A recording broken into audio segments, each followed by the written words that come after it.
തദ്ദേശ തെരഞ്ഞെടുപ്പ് നോട്ടിഫിക്കേഷൻ വരാൻ ഇനി ദിവസങ്ങൾ മാത്രമാണ് ബാക്കി.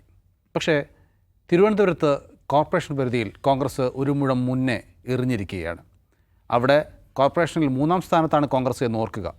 അങ്ങനെ ഇരിക്കെയാണ് കോൺഗ്രസ് മേയർ സ്ഥാനാർത്ഥി വരെ പ്രഖ്യാപിച്ചുകൊണ്ട് മുന്നോട്ട് വന്നിരിക്കുന്നത്. മുൻ MLA ശബരിനാഥനാണ് ആ മേയർ സ്ഥാനാർത്ഥി.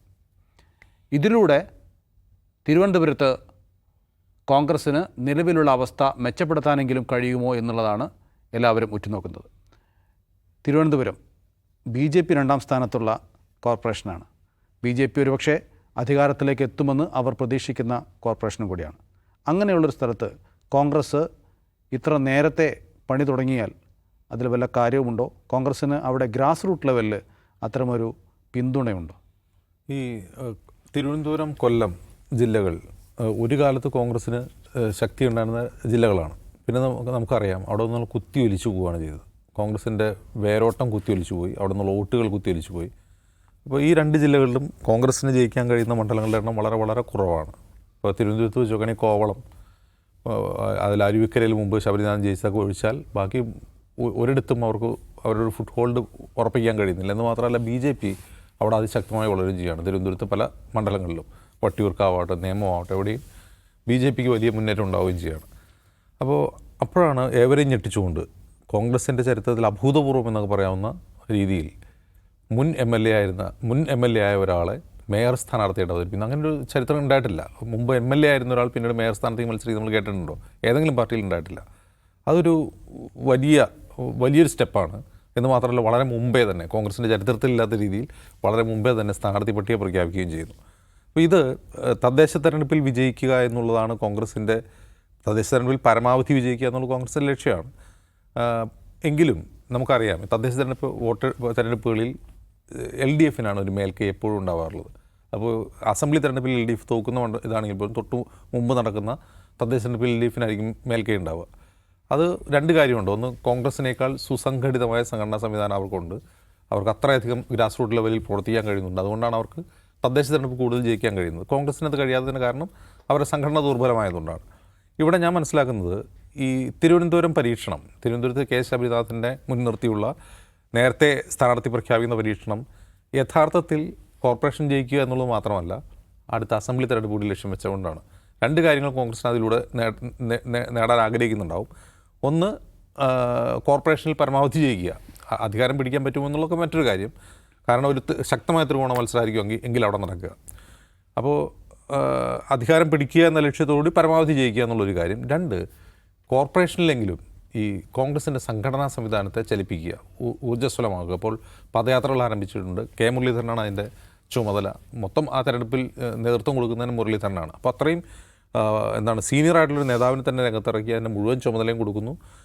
ക്യാമ്പയിൻ നേരത്തെ ആരംഭിക്കുന്നു. സ്ഥാനാർത്ഥികൾ നേരത്തെ പ്രഖ്യാപിക്കുന്നതിന് 3 ലക്ഷ്യങ്ങളാണുള്ളത്. ഒന്ന്, പരമാവധി വാർഡുകളിൽ ജയിക്കുക. 2, കോൺഗ്രസിൻ്റെ സംഘടനാ സംവിധാനം ചലിപ്പിക്കുക. 3, അടുത്ത അസംബ്ലി തെരഞ്ഞെടുപ്പിലേക്ക് കോൺഗ്രസിനെയും UDFനെയും സജ്ജരാക്കുക എന്നുള്ളതാണ്. അതൊരു നല്ല സ്ട്രാറ്റജി ആയിട്ടാണ് എനിക്ക് തോന്നുന്നത്. പക്ഷേ ഈ പറഞ്ഞതുപോലെ ശബരിനാഥൻ മേയറാവാൻ പറ്റുമോ എന്നുള്ളതൊക്കെ ഇപ്പോൾ പറയാൻ കഴിയില്ല. കാരണം അത്രമാത്രം ദുർബലമാണ് കോർപ്പറേഷനിൽ കോൺഗ്രസ്. BJP 2-ാം സ്ഥാനത്താണുള്ളത്. എന്നിരിക്കെ BJPയെയും CPIനെയും അതിജയിച്ചുകൊണ്ട് കോർപ്പറേഷൻ കോൺഗ്രസിന് പിടിക്കാൻ കഴിഞ്ഞില്ലെങ്കിൽ പോലും അടുത്ത തെരഞ്ഞെടുപ്പുകളിൽ കൂടുതൽ അസംബ്ലി മണ്ഡലങ്ങളിലേക്ക് അവർക്ക് അവരുടെ സ്വാധീനം വർദ്ധിപ്പിക്കാൻ കഴിയും. ഇപ്പോൾ ഉദാഹരണത്തിന് വട്ടിയൂർക്കാവൊക്കെ കോൺഗ്രസിന് ജയിക്കാൻ കഴിയുന്ന മണ്ഡലങ്ങളാണ്. അപ്പോൾ അത്തരം സീറ്റുകൾ പിടിച്ചെടുക്കുക എന്നുള്ളതായിരിക്കും അവരുടെ എനിക്ക് തോന്നുന്നത് ഒരു അസംബ്ലി ഇലക്ഷൻ മുൻനിർത്തിയുള്ള ഒരു മുന്നൊരുക്കമാണ്. അത് നല്ലൊരു സ്ട്രാറ്റജി ആയിട്ടാണ് എനിക്ക് തോന്നുന്നത്. K. മുരളീധരനാണ് ഇതിൻ്റെ ചുമതല. അദ്ദേഹത്തിന് വട്ടിയൂർക്കാവ് ഒരു കണ്ണുമുണ്ട്. ഇതൊക്കെ കണക്കിലെടുക്കുമ്പോൾ, പിന്നെ തിരുവനന്തപുരം നഗരത്തിൽ നേരത്തെ കോൺഗ്രസ് ജയിച്ചിട്ടുമുണ്ട്.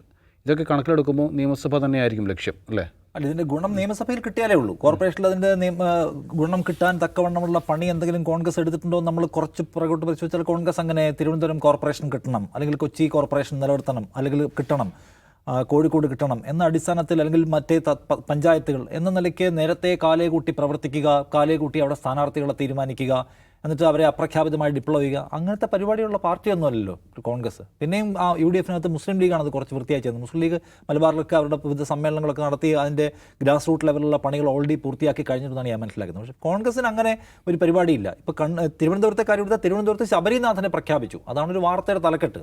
ശബരിനാഥൻ്റെ കൂടെ ഈ പറയുന്ന 100 വാർഡുകളിൽ എവിടെയൊക്കെ സംഘടനയുണ്ട്, എവിടെയൊക്കെ പ്രവർത്തകരുണ്ട്, അവരെന്തുമാത്രം ഒരു പ്രതിപക്ഷ പാർട്ടിയായിരിക്കുമ്പോൾ സമരമുഖത്തുണ്ടായിരുന്നു, എന്തൊക്കെ വിഷയങ്ങൾ അഡ്രസ്സ് ചെയ്തു, ജനങ്ങൾക്കിടയിലേക്ക് സ്വീകാര്യരായ എത്ര നേതാക്കളെ വാർഡ് തലത്തിൽ വളർത്തിയെടുക്കാൻ വേണ്ടിയുള്ള പണിയെടുത്തിട്ടുണ്ട്.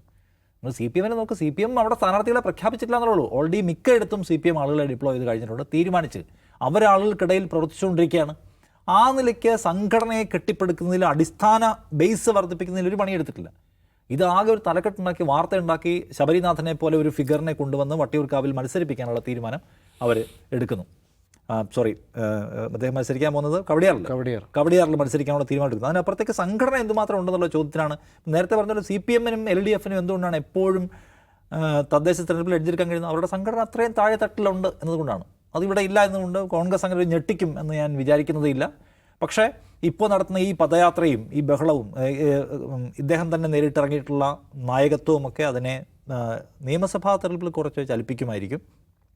ഇവിടെ ഇപ്പോൾ ആൾക്കാരെ ഇവിടെ ശബരിനാഥനെ പ്രഖ്യാപിച്ചപ്പോൾ തന്നെ അപ്പുറത്തും സി പി എം ഓൾറെഡി സെറ്റാണ്. എന്നു മാത്രമല്ല, ഒരു കാര്യം എനിക്ക് തോന്നുന്നു, ബി ജെ പി അവിടെ ഈ ഒരു രണ്ടുപേരുടെ ഒരു പ്രധാനപ്പെട്ട തട്ടാണല്ലോ. ബി ജെ പി 35-36 കഴിഞ്ഞ തവണ വന്നല്ലോ. ബി ജെ പി ഇത്തവണ കുറച്ചുകൂടി മുന്നോട്ട് പോയിട്ട് അധികാരം പിടിക്കാൻ കഴിയുമെന്ന് വിചാരിക്കുന്നു. നിരന്തരമായി മേയർ ആര്യ രാജേന്ദ്രനെതിരായിട്ടുള്ള സമരപരിപാടികൾ, ആക്ഷേപങ്ങൾ, ആരോപണങ്ങളുമായിട്ട് കളം നിറഞ്ഞിരിക്കുകയാണ്.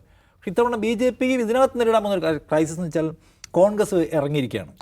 അതിനിടക്കാണ് അവരുടെ കൗൺസിൽ ആത്മഹത്യ ചെയ്തത്. യെസ്. അപ്പോൾ അങ്ങനത്തെ ചില വെല്ലുവിളികൾ അവർക്കുണ്ട്. അതിൻ്റെ കൂടെ കെ മുരളീധരൻ ഇറങ്ങിയിരിക്കുന്നു, ശബരിനാഥനെ കൊണ്ടുവന്നിരിക്കുന്നു. കോൺഗ്രസ് ഒരു ഫൈറ്റിംഗ് മൂഡിലാണ്, C P M L D എഫും അവിടെ ഫൈറ്റിംഗ് മൂഡിലാണ്. അവർ തമ്മിലുള്ള ഒരു യുദ്ധമുഖമായിട്ടത് മാറിയാൽ അത് ബാധിക്കാൻ പോകുന്നത് ബി ജെ പി ആണെന്നിരിക്കുന്നത്. ബി ജെ പിക്ക് കിട്ടാനുള്ള ചില ലെയറുകളിലെ വോട്ടുകളെ അത് ബാധിക്കും, കോൺഗ്രസ് ശക്തമായിട്ട് ഫൈറ്റിന് വന്നാൽ.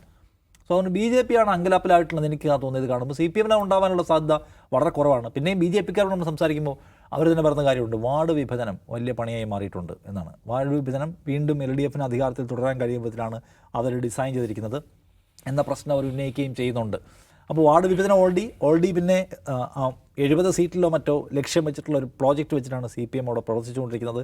അവരുടെയും സ്ഥാനാർത്ഥികൾ അടിത്തട്ടിലുണ്ട്. കോൺഗ്രസിനെ സംബന്ധിച്ച് പ്രശ്നം, അവർ ഒരു വർഷം മുമ്പോ 2 വർഷം മുൻപോ തദ്ദേശ തെരഞ്ഞെടുപ്പിനെ മുൻനിർത്തിക്കൊണ്ട് പ്രവർത്തിക്കാൻ അവർ കഴിഞ്ഞിട്ടില്ല. കഴിയാൻ പാടുമാണ് കേട്ടോ. കാരണം തദ്ദേശ തെരഞ്ഞെടുപ്പിൽ കോൺഗ്രസ് നേരത്തെ സ്ഥാനാർത്ഥികളെ തീരുമാനിക്കലൊന്നും പോസിബിൾ അല്ല. എല്ലായിടത്തും കാണുള്ള റിബലുകൾ. ഇപ്പോൾ തിരുവനന്തപുരത്തെ ഏറ്റവും വലിയ ഒരു പ്ലസ് പോയിന്റ് പറയാൻ കഴിയും, 10-47 സ്ഥാനാർത്ഥികളെ പ്രഖ്യാപിച്ചിട്ടും റിബലുകളൊന്നും ഇവിടെ ഉദയം ചെയ്തിട്ടില്ല. ഇനി വരുമോ എന്നറിയില്ല. ഈ ഇലക്ഷൻ പ്രഖ്യാപനവും അതിൻ്റെ പ്രചാരണത്തിലേക്ക് പോകാനൊക്കെ ആള് വേണ്ടേ? അത് ശരിയാണ്. അപ്പോൾ എന്തായാലും ഇത് കോർപ്പറേഷനിൽ കോൺഗ്രസിന് വിജയമോ അല്ലെങ്കിൽ ആരോഗ്യകരമായ ഒരു വലിയ നമ്പറോ കൊണ്ടുതരുമെന്ന് ചോദിച്ചാൽ ഞാൻ അതിനെക്കുറിച്ച് ഹോപ്പ്ഫുൾ അല്ല. പക്ഷേ ഒരു ഇളക്കി മറിക്കൽ നേരത്തെ പറഞ്ഞ പോലെ അസംബ്ലിയിൽ അവർക്ക് ഗുണം ചെയ്തേക്കും എന്ന് തോന്നുന്നു. അതിനപ്പുറത്തേക്കുള്ള ഇമ്പാക്റ്റ് ഉണ്ടാക്കാൻ കഴിയുമോ എന്ന് കാത്തിരുന്ന് തന്നെ കാണണം. യെസ്, കാത്തിരുന്ന് തന്നെ കാണണം.